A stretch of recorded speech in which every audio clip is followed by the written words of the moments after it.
నాన్నగారిది last rights funeral టైంలోని burial గ్రౌండ్కి తీసుకెళ్ళి ఆ కార్యక్రమం అయితే ఉంటుందో అది మాత్రం ఇంటర్నెట్ మొత్తం మీమ్స్ వస్తున్నాయి.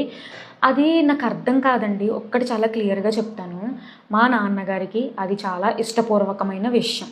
నేను చనిపోయినప్పుడు నాకు ఇదే విధంగా సమాధి కార్యక్రమం చెయ్యండి అని చెప్పి ఆయన అడిగారు. చనిపోయిన మనిషికి ఆయన కోరిక తీర్చడం అనేది చాలా ఇంపార్టెంట్.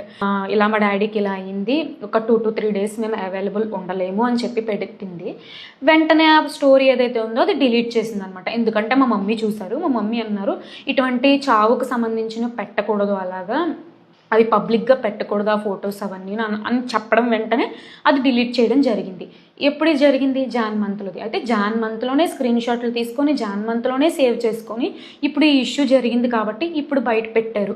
అంటే అంత సేవ్ చేసుకోవాల్సిన అవసరం ఏంటంటే నాకు అర్థం కావట్లేదు. ఇప్పుడు రిలీజియన్ గురించి మాట్లాడుకుందామండి క్లియర్గాను. మా అమ్మ వాళ్ళ ఫ్యామిలీ సైడ్ అంతా హిందూసే.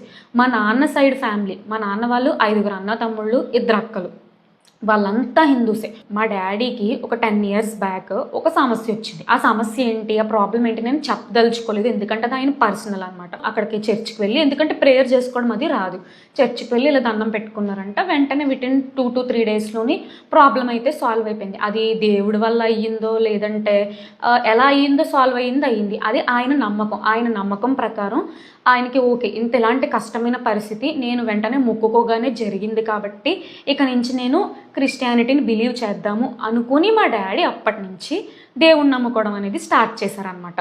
నాకు తెలిసిన వరకు ఒకటి చెప్తానండి, ఏ మతం వల్లైనా వచ్చి ఇంకో మతాన్ని అపోజ్ చేసి ఇంకో మతం గురించి వ్యతిరేకంగా మాట్లాడలేనంత వరకు అన్ని మతాలు నా దృష్టిలోని కరెక్టే అండి. ఇంతకు మించి మీరు ప్రూవ్ చేసుకోవాలి అంటే సర్టిఫికేట్ పెట్టుకొని హిందూ అని చెప్పి నేను చూపించలేను. ఒక్కటి క్లియర్గా చెప్తున్నాను, మీకు నమ్మాలి వాళ్ళ మీద అని ఉంటే నేను ఏం చెప్పినా మీరు నమ్ముతారు. లేదు ఆమె నెగిటివే, ఆమె ఏం చెప్పినా నేను నమ్మను అనే ఇంటెన్షన్తో మీరు చూసినట్లయితే నేను ఏం చెప్పినా మీరు నమ్మరండి.